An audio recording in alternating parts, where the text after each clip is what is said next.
こんにちは、さやかです。今日のマークサイロスタイムワイドでは最近のディズニージーニープラスについての変更と、この変更が皆さんの次のウォルト・ディズニー・ワールド旅行でどう影響するかについて話していきたいと思います。それでは行きましょう。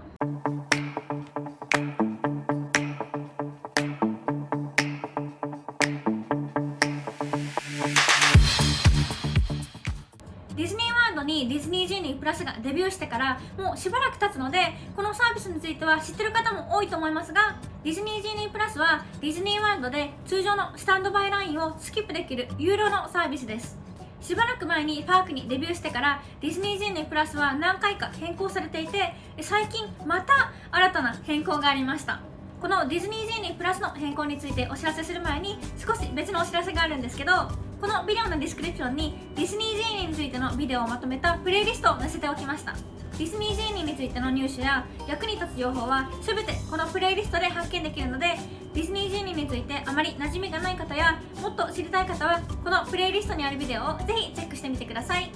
そしてディズニージーニーに関してはもう頻繁にアップデートがあるので、また将来新しいアップデートがあった際はこんな感じのビデオで皆さんにお知らせをします。なのでまだの方はぜひマークサイロスというワードにチャンネル登録をして通知ボタンをオンにして新しい情報を見逃さないようにしてください。それでは本題に戻って変更について話していきたいと思います。今日話すディズニージーニープラスの変更は主に2つあって、1つはポジティブなんですけど、もう1つはちょっとネガティブなアップデートになってます。なのでまずはポジティブの方から入っていきたいと思います。そしてこれは何かというと、ディズニージーニープラスになんとより多くのアトラクションが追加されました。イエーイディズニージーニープラスを購入すると好きなアトラクションのライトニングレーンのリターンタイムを選択できますが、パークの全てのアトラクションのライトニングレーンがディズニージーニープラスの購入で利用できるわけではありません。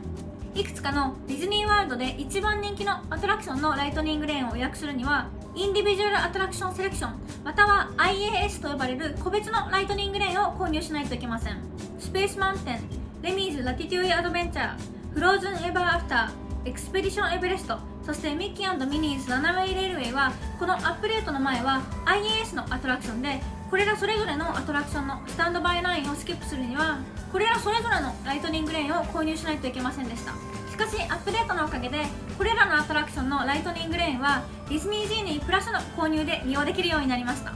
なので今はゲストはディズニージーニープラスを購入するとより多くのアトラクションのオプションの中から選ぶことができ、個別で買わないといけないアトラクションの数が少なくなりました。一つのアトラクションの列をスキップするために IAS を何回も買っているとやっぱり出費も結構重なってしまうので、これらのアトラクションのライトニングレーンがディズニージーニープラスの購入で利用可能になったのはすごくいいアップデートだと思います。しかしさっき挙げたこれらのアトラクションはやっぱり人気のアトラクションで、ディズニーによるとライトニングレーンの予約ができるかどうかは空き状況によるらしいので、ディズニージーニープラスを買ってもこれらのアトラクションのライトニングレーンは予約で埋まってしまう可能性もあります。なので皆さんがもしディズニージーニープラスを購入した場合はライトニングレーンを使って乗りたいアトラクションの中で人気のアトラクションから順番に予約をしていくことをお勧めします。それではこれがまず最初のディズニージーニープラスに関してのポジティブなアップデートですが、次にもうちょっとネガティブな方のアップデートに入っていきたいと思います。そしてこれはパークホッパーに関するアップデートです。先に言っておきますが、このアップデートで影響があるのはディズニージーニープラスのみで IAS の方には今のところ影響はないです。ディズニージーニープラスライトニングレーンは1日を通して予約され、予約するときにはアプリに次の一番早いリターンタイムのオプションが表示されます。なのでライトニングレーンの予約は一番早い時間から順番に埋まっていくことになります。アップデート前はパークホッパーチケットを持っていてディズニージーニープラスを購入した場合、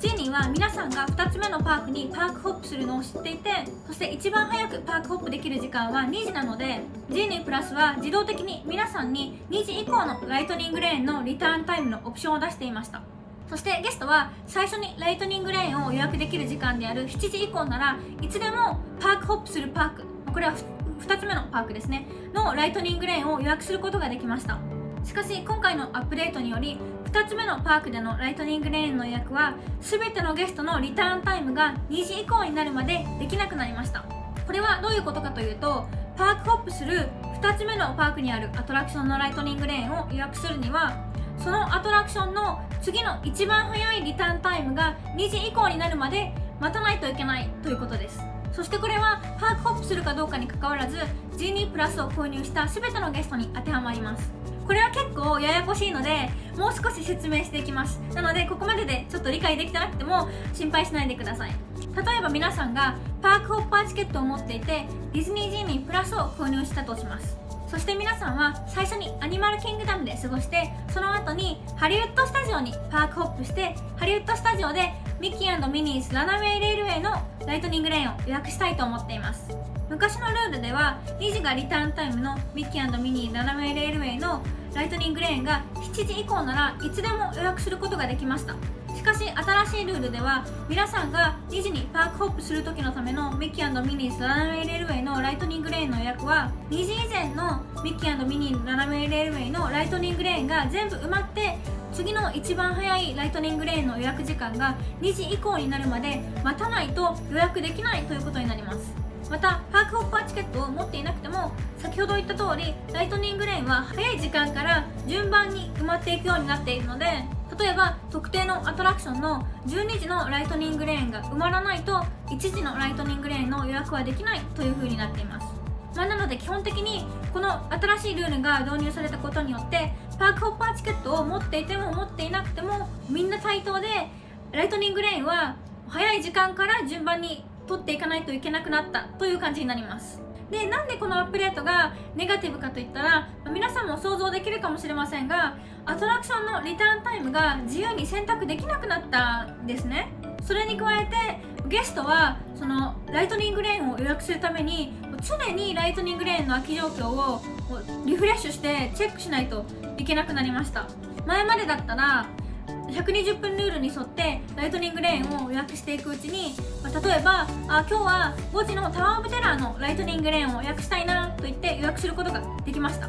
しかし今はそれができません。5時のタワーオブテラーのライトニングレーンを予約するには、5時以前のライトニングレーンが全て予約しきって、次の一番早いタワーオブテラーのライトニングレーンの予約時間が5時になるまで5時のタワーオブテラーのライトニングレーンは予約できないということになります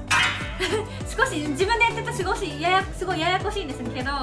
簡単に言うと、ジーニープラスのライトニングレーンは早い時間から順番にしか予約をしていくことができないということになりますちょっとこれは本当にややこしいので、うまく説明できてるかわからないので、もしまだわからないっていう方はコメントでちょっとまだわからないですって教えてくれれば、もうちょっとうまく説明できるように